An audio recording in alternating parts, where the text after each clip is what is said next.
옛날 아이들 어릴 때 저희 큰딸아이가 초등학교 한 1학년 때인 것 같습니다.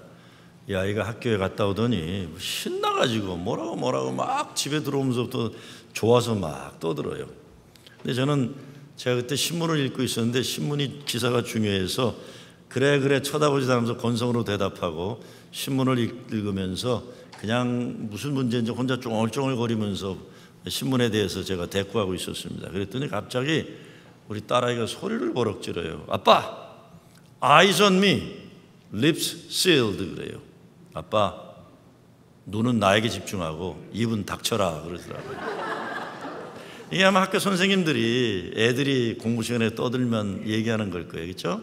eyes on me, 눈은 나에게 집중하고 lips sealed 이거예요. 근데 얘가 지가 신나갖고 했는데 애비라는 인간이 딴짓하고 있으니까 저한테 눈은 나에게 집중하고 입은 다물어라 이렇게 말한 겁니다. 그래서 제가 눈을 아이에게 집중했어요. 입을 다물었어요. 재미난 걸 발견했어요. 이 아이가 무슨 말 하려는 것이 내 귀에 쏙쏙 들어오는 것만이 아니라 이 아이의 마음이 내 마음 되는 거예요. 얼마나 애가 행복한지, 저 자식 되게 신났구나. 이 아이, 딸아이의 마음이 내 마음이 되는 거예요. 내 마음이 되는 거야. 오늘 조금 아까 제가 들어오다가 페이스북 한번 보니까 아틀란타에 어느 장로교에 다니는 집사가 있어요. 그 자가 아들 얘기를 하면서 이렇게 썼더라고요. 오늘 아들아이가 샤워하고 나오는데 내가 수건으로 아들아이 머리를 닦아줬다. 그랬더니 아들아이가 나를 빤히 보면서 이렇게 얘기했다는 게 아빠, we are father and son, right? 그러더래요. 이 아이가 우리 아빠가 아들이지 그렇지. 이런 게 너무나 행복했던 거예요. 아들아이 나오는데 머리 이렇게 수건으로 닦았더니 아들아이가 밑도 끝도 없이 아빠, we are father and son, right? 그러더니 무슨 말인지 아시겠죠? 삶에 집중하는 거예요. 가족들이 한 지붕 밑에 같이 산다고 해도 서로 집중하지 않으면 모두 하수생처럼 나그네처럼 시간과 공간만 공유할 뿐이지 삶의 나눔과 만남은 없는 겁니다. 우리가 어차피 한번 살다 갈 인생인데 진지하게 집중하며 살 필요가 있는 거예요. 정말 하나님이 보여주시고자 하시는 것 보아야 하고 말씀하시고자 하시는 것 들을 수 있어야 돼요. 그런데 세상에 쓸데없는 것들로 우리의 마음이 에너지가 빼앗기게 되면 듣지도 못하고 보지도 못하고 하나님이 우리 삶 가운데 허락하신 큰 행복의 선물들을 보지도 못하고 느끼지도 못하고 누리지도 못하는 거예요. 신앙생활도 마찬가지입니다. 진짜 중요한 건 주님과 동행하는 거죠. 어느 분이 한 53년을 함께 살아왔던 남편을 천국으로 보냈어요. 그리고 혼자 사는데 얼마나 힘들었겠어요. 남편 먼저 보내고 이제 노년에 혼자 사는데 갑자기 자기 입에서 늘 노래가 나오는데 어린 시절에 불렀던 찬송입니다. 한국 어린이 찬송가에도 있었던 거예요. 저도 잘하면서 불렀던 기억이 나요. 영어로는 My God and I. 제가 어제 한국말 생각이 안 나서 여러 사람에게 물어봤었어요. 했더니 My God and I. 영어로는 이렇게 돼 있어요. My God and I go in the fields together. We walk and talk as good friends should and do.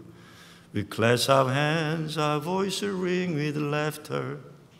My God and I walk through the meadows. 이런 노래 있죠. 기억나세요? 같은 주일학교 안 다닌 건데 나하고. 한국 노래가 이렇게 된 거예요. 나느냐 친구 되신 하나님과 푸른 초장 한없이 거니네. 하나님과 손을 잡고 기쁨을 나누면서 단둘이서 한없이 거니네. 내가 태어나기 이전에 지난 날들을 내게 말씀하시며 앞날에 내게 이루어질 내 말을 나의 미래를 말씀하실 때 믿을 수 없는 꿈만 같은 사실을 믿으니 이 세상도 천국 같네. 그런 거야. 나느냐 친구 되신 하나님과 영원히 다정하게 지내리. 천지는 모두 없어진다 해도 그랬어요. This earth will pass and with it common trifles. But God and I will go unendingly. This earth will pass with its common trifles, but God and I will go unendingly. 세상 지구는 천지는 없어진다 해도 하나님과 나는 영원히 그 길을 같이 걸으리. 이런 거예요. 예수 믿는다는 것이 머릿속에 안 다가오는 것도 아니고 너무 많이 알아요. 예수쟁이들이요. 근데 그거 중요하지 않아요. 오랫동안 교회 문지방 들락날락해서 종교적인 문화에 익숙하다는 것도 이거 아니라는 거예요. 오늘 주님과 손잡고 동행하면서 주님과 말씀 나누며 이 땅 인생 모든 사라질 때도 주님과 함께 영원한 생명의 길을 간다는 고백인 거예요. 하나님과 동행하면서 하나님, 우리 father and son이지? 이렇게 얘기해 주는 거예요. 하나님 내 아버지죠? 이렇게 걷는 거예요. 호흡의 마지막 순간 속에 하나님의 호흡이 나와 함께하는 것이고 그분의 마음이 내 마음 되고 그분의 생각이 내 생각 되어가는 믿음의 여정을 간다는 거죠. 결국 믿음이 삶 되는 거예요. 삶. 우리에게 진정 필요한 건 신앙의 진실된 생활합니다. 생활. 오늘 성경본으로 예수님이 말씀하는 게 바로 그거예요. 오늘 세례 요한이 감옥에 갇혀 있는 상태에서 제자들을 예수님께 보내 질문 던지잖아요. 오실 그 이가 당신이 오리까 아니면 다른 이를 기다리오리까? 지금 일어나고 있는 예수 구원의 역사를 보지 못하고 종교적인 유대인들이 계속 반복해서 질문 던졌던 관념적인 질문에 빠져 있는 거예요. 과거에 묶여서 전혀 새로운 시각으로 오늘에 일어나고 있는 하나님의 역사를 보지 못하는 겁니다. 예수님이 어떻게 답변하시죠? 지금 이 자리에서 일어나고 있는 구원의 사건, 치유의 기적, 하나님 자녀들에게 일어나고 있는 예수 구원의 역사 현장에 대해 증거하고 있어요. 어떤 관념적인 토론이 아니에요. 추상적인 가상적인 사건에 대한 평가가 아닙니다. 지금 이 자리에서 일어나고 있는 예수 그리스도 살아 역사하심 가운데 일어난 구원의 역사, 그걸 얘기하고 있어요. 어떤 사람들 보면요, 과거 이야기에 빠져서 헤어나지 못하는 것을 볼 때가 있어요. 과거의 노예가 되어 현재를 한 번도 살지 못하는 거예요. 교회도 하나님이 지금 살아 역사하시는데 과거 부정적인 경험에 빠져서 매일매일의 새로운 하나님 은혜의 역사를 살지 못하기도 해요. 어제도 오늘 모임에서 제가 그런 말을 했습니다. 그렇게 할 일 없이 말만이 하는, 그리고 과거에 빠져서 헤어나지 못하는 분들 그냥 냅두세요 그랬어요. 그거 못 고칩니다. 못 고쳐요. 그렇게 살기로 작정한 분들을 어떻게 고칩니까? 나는 과거에 살리라, 열심히 사세요로 내버려 둬야 돼요. 못 고쳐요. 이스라엘 백성들도 에집트 노예 생활 그리워하던 사람들 가나안 땅에 못 들어갔어요. 광야에서 죽었어요. 냅둬야 돼요. 냅둬야 돼요. 여호수아 갈렙처럼 하나님 약속 믿고 가나안 땅을 소망하며 믿고 가는 사람들만 약속의 땅에 들어가는 겁니다. 지금 봐야 할 것을 보는 눈 행복해요. 지금 느껴야 할 것을 느끼는 사람 행복한 겁니다. 현재의 중요성을 잘 표현한 이런 글이 있습니다. 잘 들어보세요. 기적이란 어둠 속에서 희망을 품는 일, 용서할 수 없는 일을 용서하는 일, 사람이 사람을 사랑하는 일, 내 눈동자가 당신의 눈동자를 바라보는 일, 내 눈가에 눈물이 내 입가에 미소가 흐르는 일, 마른 나뭇가지에 새싹이 돋는 일, 하루도 거르지 않고 아침 해가 솟는 일, 흐르는 냇물이 멈추지 않는 일, 변화를 포기하지 않는 일, 물을 포도주로 맛보는 일, 그렇게 시간 속에 영원히 내려와 앉는 일, 온 우주에 가득 찬 모든 것, 그 속에 깃들인 하나님의 숨결, 하나님의 흔적, 그것을 발견하는 일. 그랬어요. 오늘 성경 말씀 잘 들여다보면 세례 요한은 계속 과거의 틀에 박힌 질문을 던집니다. 그런 질문에 대해 예수님은 지금 여기에서 일어나고 있는 사람들이 살아난 역사를 말씀합니다. 그리고 세례 요한은요, 어떤 거창한 역사의 변혁을 눈으로 보고 싶어하는 거예요. 로마 제국주의 군대를 물리치고 유대 민족의 주권을 회복할 메시아가 나타나서 세상 역사를 뒤바꾸는 힘을 가진 메시아를 기대하는 겁니다. 근데 예수님은 그런 분이 아니라는 거예요. 그렇게 가시적인 눈에 보이는 초자연적인 거기에 빠지는 분이 아니라는 겁니다. 예수님은 어떤 분이신가요? 어떤 그리스도, 어떤 메시아입니까? 예수님이 오병이어 기적을 일으키잖아요. 이게 사람들이 야 저분이다 그래갖고 왕으로 모시려고 막 몰려드니까 예수님이 어떡합니까? 도망가잖아요. 산으로. 나 싫어요. 그러고 도망가는 거예요. 나 왕 안 해요. 그런 거예요. 나는 왕 안 한다고 도망간 거예요. 어떤 그런 현상에 빠지거나 사람들에게 대중적인 인기를 끌려고 관심이 없으셔서 항상 예수님은 아픈 한 사람이에요. 소외된 그 한 사람, 잃어버린 그 한 영혼, 여기에 관심 있는 거예요. 또는 성경 말씀 보면 그렇게 돼 있어요. 소경이 보며 안준뱅이가 걸으며 그러면 사람들은 어떻게 생각할 수 있냐? 야, 이거 대단하다. 이거 뭐 우리 교회에서 이런 일이 일어나면 이거 기적이다, 이거 대박이다, 그런 게 우리 교회 이제 막 부흥하겠다 이렇게 생각할 수 있어요. 예수님은 아니라는 거예요. 예수님은 관심 없다는 겁니다. 예수님의 말씀은 뭡니까? 제가 보기에 예수님은 나의 관심은 오직 오늘 보지 못하는 그 사람 눈이 열려서 볼 수 있는 거다. 나의 관심은 사람들이 더럽다고 버려졌던 문둥병자와 같았던 그 사람이 깨끗함을 입고 함께 예배드리는 거다. 안진뱅이가 다른 사람처럼 자유롭게 걸어다니면서 하나님께 찬양하기 원하는 거다. 그들이 그 아픔에서 치유받아 당당하게 하나님의 자녀로 살아가는 거다. 사건의 현상이 아니라 예수님은 사람 그 자체예요. 그 눈먼 사람, 그 자유롭지 못한 사람, 그 가난한 사람, 그 버림받은 사람, 그 억눌린 사람이 하나님의 자녀로 존엄을 가지고 사는 그거에 관심이에요. 세례 요한의 한계는 자기가 알고 있던 과거의 틀, 과거의 패러다임으로 예수의 목회를 평가하고 판단한 거예요. 예수님 단호하게 선언하세요. 누구든지 나를 인하여 실족하지 아니하는 자는 복이 있도다. 예수님 말씀이 뭡니까? 소경이 보며 안진뱅이가 걸으며 문둥이가 깨끗함을 받으며 귀머거리가 들으며 죽은 자가 살아나며 가난한 자에게 복음이 전파된, 모두 현재형이에요. 현재형. 과거형이 아니에요. 미래형도 아니에요. 지금 현재형이에요. 과거를 잊어버리지 못하고 지금을 감사할 줄 못하고 미래에 대해서 급하게 뛰어가는 게 아니라 지금 진행되고 있는 예수 구원의 역사입니다. 신앙은 지금 이 자리에서 이 사람들과 함께 일어나는 하나님 함께 하심의 역사입니다. 매 순간순간 속에 지금 만나야 하는 거예요. 우리 교회도 요즘 보면 초대들 다 대학 보내고 나서 그 때문에 힘들어하는 아빠들 많이 있고 그래요. 초대에 근데 제가 학생 목회 오래 하기도 하고 젊은이들 목회를 보면요, 그런 경우가 있어요. 막내를 대학을 보내고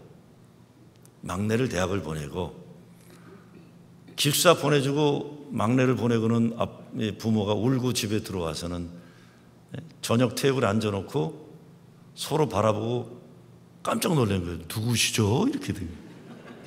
부부가 왜? 애들 키우느라고 서로를 안 바라보고 살다가 막내가 대학 가고 나니까 갑자기 누구시죠? 이렇게 돼요. 좀 과장된 얘기예요, 그렇죠? 정신없이 살다가 내가 누군지도 모르고 저 여자가 이 남자가 내 남편이고 아내인 것도 모르고 사는 거예요. 부부관계도 먼 훗날 내가 원하는 그 사람 되기 바라는 게 아니라 지금 이 사람을 사랑하며 감사하며 사는 거예요. 자녀도 미래의 꿈을 이루는 수단이 아니라 지금 그대로 있는 그대로 사랑하면서. 이게 그렇게 어렵잖아요. 내 배에서 나온 내 자식인데도 있는 그대로 사랑하기가 진짜 어려워요. 저는 경험해서 말씀드립니다. 진짜 어려워요. 같은 자식인데도 이 자식 차이를 보고 부모인데도 애를 차별할 때는 얼마나 많아요. 그건 전 제가 제일 크게 후회하는 게 그거예요. 애들 클 때 내가 왜 그랬나. 이 아이는 이 아이대로 사랑하고 이 아이는 이 아이대로 귀한 건데 그걸 못했어요. 저는 우리 교회 목회 스태프에서 제일 많이 얘기하는 게 목회를 프로그램으로 하지 말자는 거예요.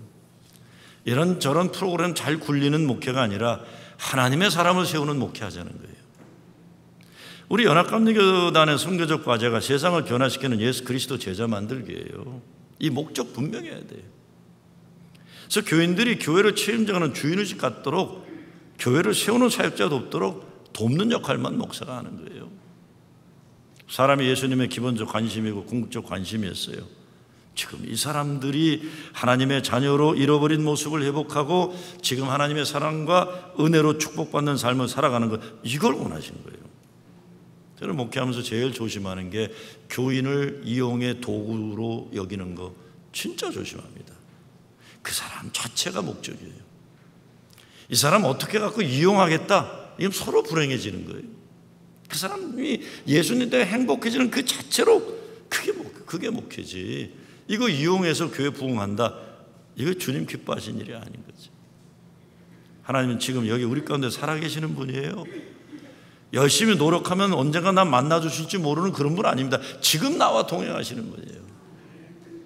예수 그리스도 지금 살아계셔서 우리를 사랑하시는 거지, 예수님이 말씀하시는 거 지금 일어나는 인생의 변화예요. 눈이 열리는 변화, 일어나 걷는 변화, 깨끗해지는 변화, 살아나는 변화, 하나님 자녀답게 자긍심 가지고 살아가는 변화예요. 예수 구원의 역사가 증거 바로 여러분이에요. 여러분, 여러분의 삶이 변화됐으면 그게 교회 구원의 역사예요. 어둠 가운데 살던 분이 빛 가운데 살게 되는 거고, 세상에 헛되고 부질없는 것에 집착해 살던 사람이 주님의 생명의 말씀과 붙잡고 살게 되는 거고, 기죽어 살던 사람이 당당한 믿음의 하나님 자녀라는 거룩한 자화상 가지고 사는 것, 이 변화, 이게 예수 구원의 역사죠. 근데 세례 요한에 대한 11절 말씀에 예수님이 이렇게 말씀합니다. 내가 진실로 진실로 너에게 말하는, 여자가 낳은 자 중에 세례 요한보다 큰 이가 일어남이 없도다. 그러나 천국에서는 극히 작은 자라도 저보다 크니라. 말하자면 세상의 실력으로 하면 세례 요한이 최고라는 거예요. 근데 천국에 가면 세례 요한은 꼴찌라는 거예요. 왜? 아직 예수 믿어 구원받지 못했다는 거예요. 우리가 예수를 구주로 영접한 하나님의 자녀가 되면, 천국 백성이 되면 뭘 잘했고 뭘 대단한 실력이 있고가 아니라 은혜로 높임받은 자들이 되는 거예요. 은혜로. 왜 천국 백성이 세례 요한보다 큽니까? 천국에서는 아무리 작은 자라도 하나님이 우리를 높여주시기 때문에 그래요. 정말 사람들에게 인정받고 귀한 인물 되고 싶으시면 무엇보다 예수 믿고 하나님의 이름을 높여드리면 하나님이 여러분을 높여드리는 겁니다. 저는 오늘 본문 보면서 우리 교회가 가져야 할 핵심 가치를 몇 가지를 보게 돼요. 첫째, 사람을 사랑하는 가치관이에요. 사도 바울도 말하듯이 세상에서 별별 없던 사람들이 예수 믿고 변화되었기 때문에 교회에서는 어떤 사람도 하나님 붙잡으면 변화되어 귀하게 쓰임받는 하나님 자녀로 인정받고 귀하게 여기는 가치관이에요. 그래서 교회에서는 사람을 귀하게 여겨야 됩니다. 제가 얼마 전에 아주 정신 번쩍 드는 말을 들었어요. 어떤 분 말씀이, 우리 부목사에게인가 이렇게 얘기하셨대요. 목사님, 교회 사람들이 공원에서 만나는 사람들만 못해요 그러더랍니다. 왜 그런가 알아봤더니 이분이 공원에 가서 벤치에 앉아 있으면 지나가는 미국 사람들이 헬로, 굿모닝 그러고 지나간대요. 근데 교회에 오면 사람을 보고도 그런 인사를 안 하더라 이런 겁니다. 자, 그게 보편화될 수 있는 이야기인지 아닌지 전 몰라요. 다만 한국 사람들, 잘 모르는 사람들에게 헬로 굿모닝 이런 거 안 하기도 하지만 서로 쑥스러워서 그럴 수도 있어요. 그리고 어떤 경우는 그냥 삶 자체가 바쁘고 힘드니까 자기 자신에게 집착해가지고 남에게 배려할 수 있는 여유가 없을 수도 있어요. 여러분 그거 아시죠? 미국 사람들은 엘리베이터 타도 그냥 처음 볼 굿모닝, how are you? 이렇게 물어봐야죠. 한국에 가서 엘리베이터 타잖아요. 다 딴 데 쳐다보고. 한번 엘리베이터에서 사람들이 다 심각하게 딴 데 쳐다보니까 어린애가 너무 당황을 해가지고 엄마 손을 붙잡고 있다가 그렇게 얘기했다는 거예요. Mommy, I love you. 그랬더니 게 너무 당황해가지고요. Mommy, I love you. 좀 인사하고 잘 지는 거죠. 좀 바꾸면, 내 미소 한마디가, 내 말 한마디가 그 사람의 삶을 따뜻하게 바꿀 수 있잖아요. 교회에서 만나는 한국 사람들이 공원에서 만나는 미국 사람들만 못하다, 이런 평가 우리 받지 말아야 됩니다. 맞고 틀리고를 떠나서, 그렇죠? 교회인데 인사 잘하는 것만도 대단하게 어려운 도전이에요. 무엇보다 예수 잘 믿는다고 하고 예배 잘 드린다고 하면 사람을 귀하게 여기는 예수님 눈과 마음을 우리가 가져야 합니다. 사람 차별해서 안 되죠. 끼리끼리 자기들끼리 친하다고 하면서 다른 사람들에게 무례하거나 무관심하면 안 되죠. 친교 시간에 가보세요. 쭉 테이블이 있는데 나 아는 사람만 밥 먹지 옆에 누가 있어도 쳐다보지도 않잖아요. 여러분들, 여러 번 얘기하는 거예요. 처음 보는 사람이나 모르는 사람이 있어도 안녕하세요, 처음 뵙겠습니다, 그것만 해도 돼요. 아니면 말하기 싫으면 목례만 해도 웃으면서. 우리는요, 나하고 아는 사람만 밥 먹고 얘기하잖아요. 그게 그냥 나빠서가 아니라요. 제가 계속 말씀드려요. 나쁜 사람이 몇 명이나 되겠어요. 나쁜 거 배워서 그런 거죠. 네? 문화가 잘못된 거예요. 문화가예요. 어떤 때 우리가 인사해도 그 사람이 예의가 없을 수도 있어요. 왜? 그 사람도 못 배워서 그런 거예요. 그래도 참으세요. 다 참으셔야죠. 나는 내 할 일 하는 거예요. 그리고 아주 작은 일 같지만 자주 강조하는 말씀이 뭡니까? 주일날 교회 와서 주차할 때 제일 좋은 자리는 신체 부자유자 우선이에요. 그리고 노약자, 그리고 출산을 앞둔 한 7개월 된 임산부들, 이런 사람들이 거기 제일 좋은 자리 파킹하는 거예요. 그리고 건강한 사람들은 좀 멀리 파킹하는 거예요. 그게 상식이에요. 예수 믿는 사람들의 상식. 좋은 자리는 기득권자들이 차지하겠다, 이거 아니에요. 제가 우리 젊은 사람들도 그건 똑같아요. 이게 우리 주중에 프로그램, 젊은 아이들 프로그램 하잖아요. 그러면 보면은요, 좋은 차 가진 젊은 엄마들 좋은 자리 파킹하고 싶어요. 그 뭔 못된 심리예요, 그거? 벤츠, 렉서스, 그 다음에 뭐예요? 이런 거 타면 좀 멀리 파킹하면 큰일 나요? 나는 좋은 차 타니까 좋은 데 파킹한다. 나 다 사진 찍어놔요, 그런 사람들이. 내가 우리 부목단한테 꼭 보내. 이거 누구 차냐? 제가 얘기하라고 그래요. 이런 못된 거 하지 말아라. 거기 보면요, 장애 파킹도 있고 여기 이런 파킹에 꼭 파킹하는 벤츠 SUV가 있어요. 내가 그 사람한테 대놓고 얘기하려고 그러지, 한 번요. 너 그러면 안 된다. 너 이런 차 탈 자격이 없다 얘기하려고 그래요. 좀 양보하고 살아야죠. 양보하고. 제대로 되는 교회는 사람을 교회에 여기는 가치관이 뿌리 내려 있는 겁니다. 두 번째, 사람을 살리는 가치관이에요. 교회도 보면 길을 가로막는 사람들이 있는가 하면 길을 열어주는 사람들이 있어요. 우리가 살면서 남의 길 막지 말아야 돼요. 길을 열어주는 사람이 돼야 돼요.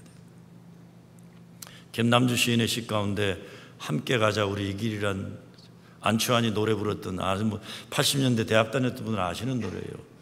함께 가자 우리 이 길을 투쟁 속에 동지 모아, 함께 가자 이 길을 동지의 손 맞잡고, 가로질러 들판 산이라면 어기어차 넘어주고, 사나운 파도 바다라면 어기어차 건너주자. 해 떨어져 어두운 길을 서로 일으켜주고, 가다 못 가면 쉬었다 가자 아픈 다리 서로 기대며, 함께 가자 우리 이 길을 마침내 하나됨을 위하여.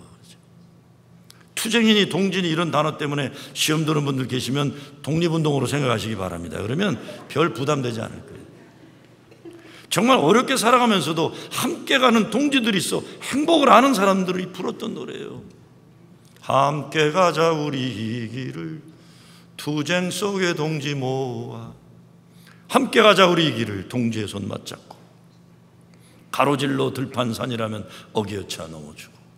제가 마지막 찬양, 눈물 나오는 얘기예요. 해 떨어져 어두운 길을 서로 일으켜주고, 가다 못 가면 쉬었다 가자 아픈 다리 서로 기대며, 아픈 다리 서로 기대며, 함께 가자 우리 이 길을 마침내 하나됨을 위하여.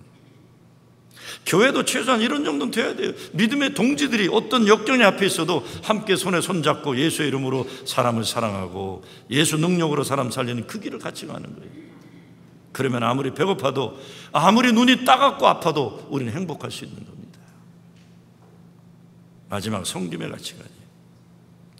벌써 오래전에 알려진 학교인데, 한국 고창고등학교. 경쟁사회에서 밀리는 아이들, 공부에 의욕을 잃어버린 아이들, 학교에서 데려가라고 한 말썽꾸리 애들, 그리고 인생에 대한 자기 나름대로 꿈이 있고 열심히 살아보기 원하는 아이들도 모아서 대안학교를 했는데 전국에서 우수학교가 된 거예요. 근데 그 학교를 평가하면서 그 누구보다 그 학교 수위 할아버지의 공이 높다고 평가했어요. 수위 할아버지. 그 학교 수위는 은퇴한 고등학교 교장 선생이에요. 현직 교장직을 은퇴하고 수위로 일하면서 학생들을 돌본 거예요. 현직에 있을 때는 의무감에 사로잡혀서 학생들을 있는 그대로 사랑하지 못했는데 은퇴하고 수위가 되고 그 교문을 드나드는 모든 아이들을 바라보는 눈이, 저 할아버지가 나를 바라보는 눈 때문에 내가 사랑받은 존재라는 걸 깨닫게 되고 그 아이들을 붙잡고 기도해주고, 그래서 고창고등학교가, 거기 전 장로님이란 분, 이번에 한국에 시대의 어른이란 책에 그분이 나오고, 저도 시대의 어른 가운데 한 분은 써야 되기 때문에 지금 책을 하나 같이 쓰고 있는데, 그분 중에 하나예요. 그 수위 할아버지가 학생들에게 무한한 소망, 사랑을 줬다는 거예요. 정말 우리 교회가 하나님 나라 비전을 가진 교회 되려면 어린이들과 청소년들에게 소망을 주고 사랑을 베푸는 할아버지 할머니들이 많이 나와야 됩니다. 제가 목회수장에 썼지만 우리 교회가 그래도 미래를 열어갈 교회라고 우리 교단이 인정해 줘서 지금 하나님이 우리 교회 새로운 도약의 길을 열어주시겠어요? 전 지금 손꼽아 기다리고 있어요. 모든 게 다 깨끗해질 때까지. 얼마나 감사한지 몰라요. 여러분은 이 시대 프로징 제일교회를 하나님 보시기에 아름다운 교회, 하나님 기쁨과 영광을 위해 최고되는 교회로 세워갈 거룩한 소명을 받은 분들이에요. 교회 자랑이라는 게 파이프 올간이 얼마나 비싼지, 예배당이 얼마나 큰지, 교인 숫자가 얼마나 많은지 교회 역사에 그건 중요하지 않아요. 중요하지 않습니다. 교회 역사를 기억하는 건 어떤 하나님의 사람들이 그 교회에 있어갖고 하나님의 일을 했느냐 하는 거예요. 한국 교회를 이야기할 때 아직도 위대한 목회자들, 위대한 평신도들을 이야기하는 거예요. 어느 교회가 교인이 많았는지, 예배당이 얼마짜리인지 역사는 관심이 없는 겁니다. 그래서 예수님이 예수님 발 앞에 향유를 깨어 부은 그 여인의 이야기가 복음이 증거되는 모든 곳에 함께 증거되리라고 말씀하는 거 아닙니까? 사도 바울이 말합니다. 선한 일을 하다가 낙심하지 맙시다. 지쳐서 넘어지지 않으면 때가 이를 때 고두게 될 것입니다. 그러므로 기회가 있는 동안에 선한 일을 합시다. 특히 믿음의 식구들에게 더욱 그렇게 합시다. 우리 교회는 뉴욕 이민 역사의 시작과 함께한 교회입니다. 70년도 초반 미국 땅에서 신앙이 없으면 살 수 없는 사람들이 모여 예배드리고 예수 잘 믿으려고 모였던 것이고 지난 40여 년 이 사명을 감당해 왔어요. 하나님이 우리 교회에 새로운 미래 역사를 또 열어주고 계세요. 우리에게 선한 일을 시작시키신 우리 주님 말씀에 순종하면서 진짜 위대한 예수 구원의 역사를 이루는 교회 세워가는 일에 쓰임받는 여러분 되시길 주의 이름으로 축원합니다.